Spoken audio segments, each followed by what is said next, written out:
Hello friends, welcome back to my new mini blog. এখন বাজে সন্ধ্যার ওই 6টার মতন। তো বাড়ির সবাই কিন্তু রেডি হয়ে নিয়েছি, পিসিমণি, মা, আমি, মেয়ে আর বর্ষা। এই 4জন মিলেই যাবো এখন হচ্ছে মেলা দেখতে। হালকা করে একটুখানি সাজুগুজু করে নিয়েছি।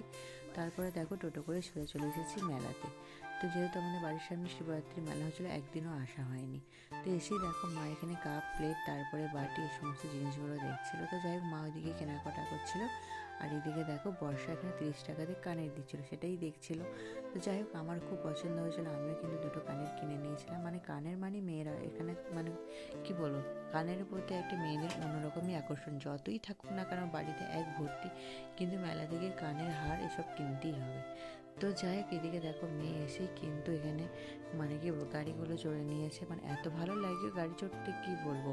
মানে ছোটদের একটাই আনন্দ হচ্ছে গাড়ি চড়া। তারপরে দেখে নাগরদোলাটা দেখো কি ভালো লাগছে, এত সুন্দর এই লাইটিংটা দিয়েছিল না। তো আমারও মনে হচ্ছিলো একটুখানি চাইবে, কিন্তু আগের বছর চেয়ে খুবই মাথা ঘুরছিল, সেই জন্য এবছর আর চাপার কোনো নামই করিনি। তো যাই হোক, মেয়ে যেহেতু এদিকে এখন গাড়ি চড়ছে, সেই জন্য আমি একটুখানি ঘুরে ঘুরে দেখছিলাম। আর এদিকে দেখো পিসিমণি কিন্তু হাঁপিয়ে গেছে, এত ঘুরেছে কি আর বলবো। তারপর এদিকে দেখো নাগরদোলার মতনই, কিন্তু নাগরদোলা যেহেতু ঘোরে, আর এদিকে দেখো দোলনার মতন একবার এদিকে যাচ্ছে একবার ওদিকে যায়, এটা হচ্ছে নৌকা। তো এটা একটা নতুনত্ব। যাই হোক, একটুখানি পাঁশকুড়ার চপ খেয়ে বাদাম কিনে এখন সোজা চলে যাচ্ছে বাড়ি। ভিডিওটা আমি ঠিক মতন করতে পারিনি, কারণ কেনাকাটাতেই ব্যস্ত ছিলাম। তো চলো আজকে ভিডিওটা এখানে শেষ করছি, টাটা।